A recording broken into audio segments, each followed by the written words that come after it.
जब मैं यहाँ आया ना तो मुझे किसी ने बताया कि ये स्पोर्ट्स हॉल है, टेबल टेनिस हॉल है। सो ये it took me back to 25 years back actually. Government college के हॉल में मैं गया टू अप्लाई फॉर मैंने अभी मैट्रिक किया था एफएससी के लिए, तो स्पोर्ट्स की बेस पे मैं अप्लाई करने गया था। तो table tennis is like one of my passion points apart from music. जब वहाँ गया तो आई प्लेड 2-3 पॉइंट्स। तो वहाँ के मुझे जो भी कोच थे, 3 पॉइंट्स के बाद ही उन्होंने कहा यार आप आ जाएं, आप रहने दें। तो मैंने कहा जी क्यों? I one the points. तो ही सेड कि आपकी टेक्निक गलत है, आपका स्टाइल अनऑर्थोडॉक्स है। मैंने कहा ठीक है। मैं क्रेसेंट चला गया उसके बाद फॉर डूइंग माई एफएससी। वहाँ भी ना मुझे वो टीम में नहीं रखते थे, और उसकी वजह यही थी कि मेरी टेक्निक, चलें गलत कह लें, मुख्तलिफ कह लें या अनऑर्थोडॉक्स कह लें, मैंने ना ये अपना बिलीफ नहीं जाने दिया कि ठीक है मेरी टेक्निक जैसी भी है, if I am able to sort of work it out, able to जो बाकी टॉप प्लेयर्स हैं उनको मैं कंपटीशन भी दे सकता हूँ, हरा भी सकता हूँ, तो कुछ ना कुछ तो मैं ठीक ही कर रहा हूँगा। 25 years forward with that same flawed technique and imperfections and my unorthodox style, I produced Coke Studio.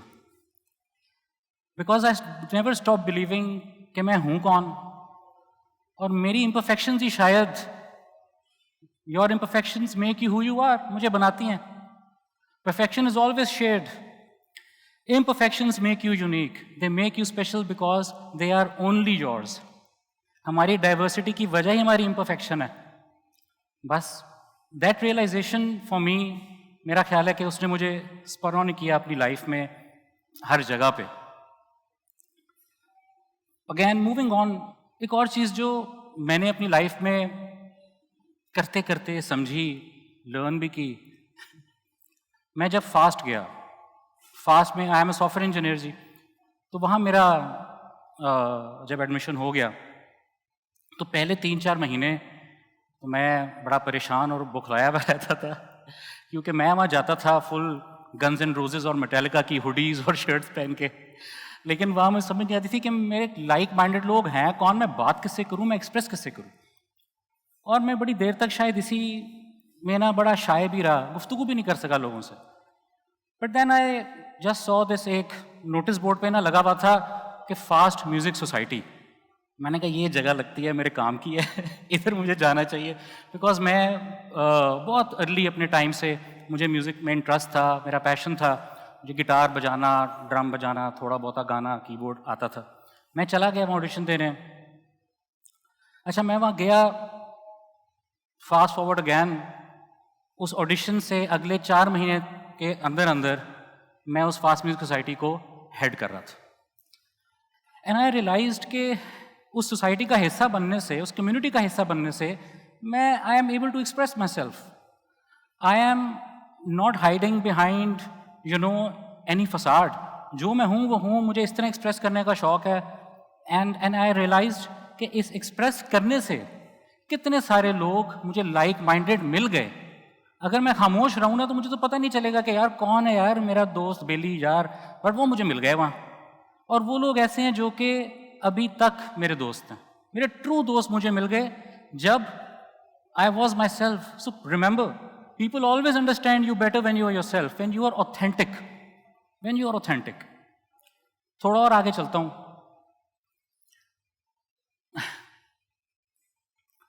Fast का ही टाइम था। फाइनली मैं अपने जो पढ़ाई वाले सिस्टम को ज़रा समझ गया था एंड इंटरेस्ट लेना शुरू हो गया था। फास्ट में था, सॉफ्टवेयर इंजीनियर था, प्रोग्रामिंग की समझ आना शुरू हो गई थी फाइनली। तो एकदम से एक ऐसा काम हुआ जिसने सब रोक दिया। वो क्या हुआ? मैं सीढ़ियों से स्लिप हो गया और मेरी बैक डिस्क बल्ज्ड, स्लिप्ड। पहले तो समझ नहीं कि हुआ क्या मेरे साथ, लेकिन 3 महीने सेमेस्टर ख़त्म, 3 महीने बेड रेस्ट। उस बेड रेस्ट में मैंने अपने एक दोस्त को कहा यार कि मेरा जो कंप्यूटर है ना, ये ज़रा मेरे बेड पे ला दे, मैंने म्यूज़िक बनाना है। And that was the time, वो कायनात की तरफ से खुद ही हो गया। दैट वॉज द टाइम जब मैंने रियलाइज़ किया कि यार मेरी इंडल्जेंस बहुत बढ़ गई उस चीज़ में जो मुझे लग रहा था कि उस वक्त पहला ख्याल है कि universe wants me to do this. मेरे 3 महीने उधर ही बैक पेन के साथ बेड रेस्ट पे था, चल नहीं सकता था, लेकिन उधर बैठ के मैंने सिर्फ म्यूज़िक बनाया और अपनी एक पहली ज़िंदगी की पहली एल्बम बनाई जो किसी ने नहीं सुनी, मैं ना सुनाऊंगा, लेकिन वो मेरा एक्सप्रेशन था जो मैंने खुल के किया। उसने मुझे बताया कि यार ये आपकी जो गट फीलिंग है ना कि आपका पैशन क्या है, वो शायद सही है, यू कैन डू दिस। मैंने इंडल्ज किया, हेविली इंडल्ज किया। उसके बाद, और सच्ची बात, उस इंडल्जेंस के बाद से ही एक मेरा बैंड बना एंटिटी पैराडाइम। उस इंडल्जेंस के बाद से मैंने मूवीज़ के लिए म्यूज़िक भी गाया किया। उसके बाद ही मेरा बैंड कॉल बना, उसके बाद ही मैंने नेस्कैफे बेसमेंट किया, उसके बाद ही मैंने कोक स्टूडियो किया। So this step for all of you, figure out what your passion is, express it in authentic ways. There is so much to do, there's so much to express, and trust me, they are like-minded people, शायद invisible हैं, लेकिन अगर आप कर रहे हैं ना जो आपका दिल करता है, कसम से मिल जाएंगे, सब मिल जाएंगे। But go for it, that's what I believe in as well. ये बात, सारी जिंदगी मुझे लोगों ने कहा कि यार, कि आपकी सेंसिटिविटी, आप बड़ी जल्दी इमोशनल हो जाते हैं, आप रो बैठते हैं, तो आपका दिल बड़ा कमज़ोर है। और मैं बड़ी देर तक मान भी गया ये बात कि शायद मेरा दिल वाकई बड़ा कमज़ोर है, मैं रो बैठता हूँ बातें सुन के, सारी चीज़ें। बट सच्ची बात, टाइम ने मुझे क्या बताया। मैं 2009-10 का टाइम था, आज से 13 साल पहले। आर्ट्स और music was at a very big fall. उस टाइम पे I started a job in a media agency. सब कॉन्सर्ट्स वगैरह ख़त्म, ये सब मेरे ईपी, कॉल और लारी छूटी और उन सब की बात है। So everything dried out. मैंने एक एजेंसी ज्वाइन कर ली, किस मकसद से? यहाँ इस जगह पे रह के, मीडिया एजेंसी थी मैक्सिस, यहाँ इस जगह पे रह के शायद मुझे और लाइक माइंडेड लोग मिलें और शायद मेरे आइडियाज़ को ऑडियंस मिले। बिलीव था, कोई वेल पेड जॉब नहीं थी वो, लेकिन मैं इसलिए गया ही नहीं था वहाँ। मुझे अपने आइडियाज़ की ऑडियंस चाहिए थी, क्योंकि मेरा बिलीफ, मुझे पता था कि अगर मैं कुछ समझता हूँ तो इन्फेक्शियस हो सकता है, मैं ट्राई तो करूँ, I should try. I started doing that. मेरे दिमाग में एक आइडिया था छोटा सा कि पाकिस्तान में इतना अनडिस्कवर्ड ट्रेजर है एज आर्टिस्ट्स, हमने उसकी रिप्रेजेंटेशन करनी है। और मैंने अपने बॉस को जाके कहा, यार मैंने इनके साथ ना, यंग टैलेंट के साथ म्यूज़िक बनाना है। उसने मुझसे सवाल पूछा कि यंग टैलेंट है पाकिस्तान में? मैंने कहा इतना है कि पता नहीं सालों साल हम बना सकें, हमारी नीयत होनी चाहिए ना, इंटेंट होनी चाहिए। मुझे याद है कि जब फाइनली ये आइडिया लेके we went to Nescafe and वो जब सामने सारे थे, आई वाज प्रेजेंटिंग, मैं रो गया 2 वजूहात से।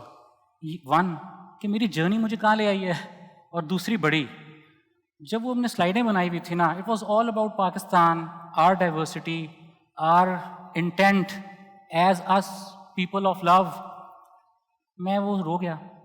और मुझे कभी कभी लगता है कि वो पॉइंट ऐसा था कि जिसने मेरी लाइफ चेंज की, बिकॉज मेरा सेंसिटिव होना was enough conviction for every one around, कि उनको ये अंदाज़ा हो गया कि यार he is not lying, he is not faking, he is being himself. उसके बाद मैं बहुत रोया हूँ। मैं उसके बाद ये डर मेरा निकल गया कि क्या है। दूसरी बात, आप जो भी काम करते हैं, whatever you are doing, it should be an expression of your sensitivity. मैं म्यूज़िक बनाता हूँ, कभी कभी चलें गा भी लेता हूँ। मैं आपको एक छोटी सी चीज़ की एग्जांपल देता हूँ अपनी ही लाइफ में से।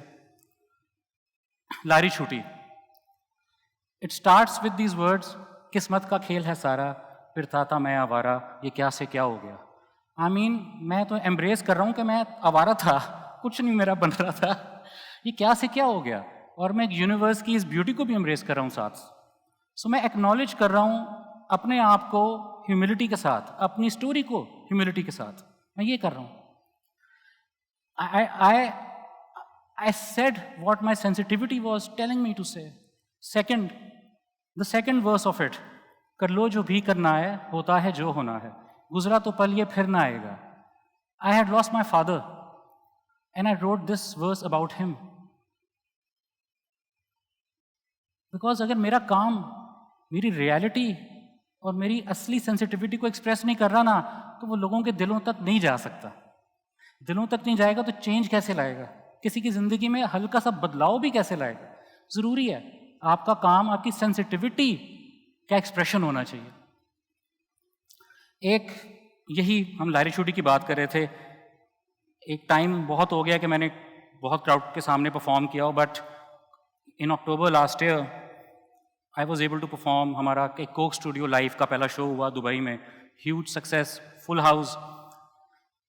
और वहाँ भी यही देखने को मिला, सोचने को मिला कि हम सब परफॉर्म कर रहे थे कि the crowd, every time a crowd at a concert, they always sound in tune. अब बेशक जितना पैड़ा गाते हूँ सारे लेकिन मिल के वो ठीक गा रहे हैं. क्या वजह क्या है इसकी? Just take a look at this. This is, you will know the song.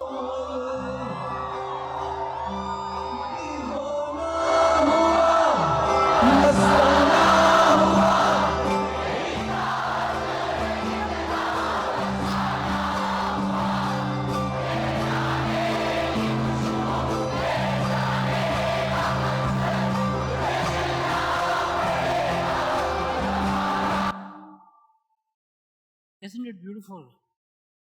ये सारे कौन लोग होंगे? हम सारे ही हैं ना. बट जब हम इकट्ठे हो जाएं तो देयर इज मैजिक. जब हम कम्युनिटी बन जाएं तो देयर इज मैजिक. फिर कुछ भी इम्पॉसिबल रहता ही नहीं है, कुछ रहता ही नहीं है. मैं मुल्क से बाहर भी जब जाता हूँ तो एक ही बात की रियलाइजेशन होती है बाहर जाके कि यहाँ जिसको सब इम्पॉसिबल बड़े आराम से कह देते हैं, बाहर तो स्टैंडर्ड है, तो चलो हो गया. इसका मतलब है कि हो सकता है. अगर कुछ हो सकता है तो हम कोशिश क्यों ना करें? हम क्यों ना करें कोशिश? और सच्ची बात, मैंने अपनी लाइफ में आई थिंक इससे बड़ी मेरी कोई लर्निंग ही नहीं है यार. कोलैबोरेशन में जो आप अपना सेंस डेवलप करते हैं ना, लोगों की बात सुनने की, समझने की, इकट्ठा होने की, इकट्ठे होके एक समझ लें मैजिक स्कूल बना दें, हॉगवर्ट्स ही बना दें, जहाँ लोग ऐसा लगे कि हम बिलोंग करते हैं उधर. Place of belonging. खत्म बात. आपके सामने मैजिक ऐसे ऐसे हो रहा होगा, you will be blown away. ये है कम्युनिटी की पावर, ये है कम्युनिटी का मैजिक. और ये मैंने अपने पिछले लाइफ में, specially in these last few months of me doing Coke studio, वो जो जगह हमने बना दी थी वहाँ हम 90 डेज के लिए थे. हमने हर अपनी वीडियो का, अपने नैरेटिव का, गाने का अलग दुनिया बनाई थी. हम एक स्टेज पे परफॉर्म नहीं कर रहे थे सारे गाने, बट हम ओरिजिनल सॉन्ग्स, नैरेटिव्स अलग अलग दुनियाओं में लोगों को एक्सप्रेस कर रहे थे, ताकि सिर्फ म्यूजिक नहीं सुनाना, बात बतानी है, बात एक्सप्रेस करनी है, तब आप कल्चरल मोमेंट क्रिएट करेंगे. और जब हमने वो किया, जितने लोग थे वहाँ, किसी एक की नीयत ये नहीं थी कि वो बिजनेस माइंडेड होके आ रहे हैं. They were there to actually make it happen and represent Pakistan's identity to the world, और बताएं कि हम people of love हैं, हम प्यार वाले लोग हैं, हम kind लोग हैं. खैर, I can talk पता नहीं कितनी ज़्यादा इस बात पे, but it's something that I really resonate with. Again, वही बात, जब आप सबसे बड़ी collaboration की essence ये होती है कि आप जितनी conversations आपकी हो रही हैं, आप उनको value करते हो. बहुत छोटी से छोटी बात जो है ना, कहीं से आपकी बहुत बड़ी कॉन्वर्सेशन के अंदर भी बड़ा इम्पैक्ट क्रिएट कर सकती है. मैं एग्जांपल देता हूँ. मैं दोस्तों के साथ सुन रहा था डेस्पेसितो, गा रहा था, एंजॉय भी कर रहा था, सारे कर रहे थे. हमें किसी को कख नहीं पता था कि हम गा क्या रहे हैं, बट हमने कहा यार हम एंजॉय कर रहे हैं इतना ज़्यादा, तो हम क्यों नहीं ऐसे गाने बनाते. दुनिया क्या फ़र्क पड़ता है कि दुनिया को पंजाबी, बलोची, सिंधी, पश्तो नहीं आती, लेकिन अगर हम वो स्पेनिश एंजॉय कर सकते हैं या इतनी सारी लैंग्वेजेस, तो उसका मतलब है कि ये तो बियॉन्ड लैंग्वेज है ना बात, ये तो इमोशन है.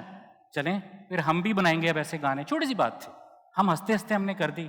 And then came Kana Yaari, and then see what happened with कनायारी.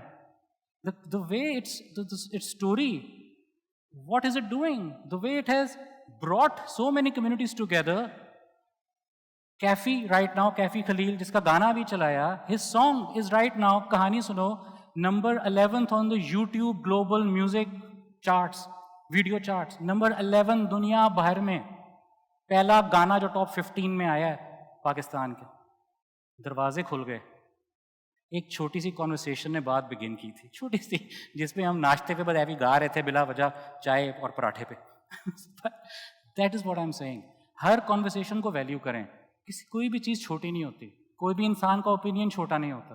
Value that. And my last learning, I know nothing, and that's the spirit with which I do everything. कि मुझे कख नहीं पता, पता है इससे होता क्या है, सब दिल दिमाग सब खुल जाता है। मैं आपकी सबकी बात सुनूंगा। आपको एक वाकया बताता हूँ। कोक स्टूडियो में सेट पे पसूड़ी का अगले दिन शूट था, उसके लिरिक्स नहीं कंप्लीट थे। एक दिन पहले सेट बना हुआ है, हम वहाँ सारे बैठे हुए हैं सब, और सिर्फ सबका मतलब ये नहीं कि हम सिर्फ आर्टिस्ट, एवरीवन, आपके टी बॉय, आपका कैमरा पीपल, क्रू, सब बैठे हुए हैं एक जगह पे और लिरिक्स डिस्कस करें क्या लाइन हो सकती है। और एंजॉय भी कर रहे थे। So honestly when you know put your heart out के यार मुझे नहीं कुछ पता, लेकिन मिल के शायद हम उड़ सकते हैं इकट्ठे, वो स्पिरिट बहुत जरूरी है। And that spirit then takes you places. और हम्बल रहना भी मतलब यही है। एक बस लास्ट बात, फिर I am calling this of, leaving the stage. मेरी सारी कहानियां ये बताने का मकसद अपनी कहानी बताना हरगिज नहीं है। मेरा मकसद ये है कि किसी तरीके से मैं ये आपको कन्वे कर सकूं कि आपकी कहानी की कितनी मैजिकल पॉसिबिलिटीज़ हैं। तो please go for your story, curve it. Thank you.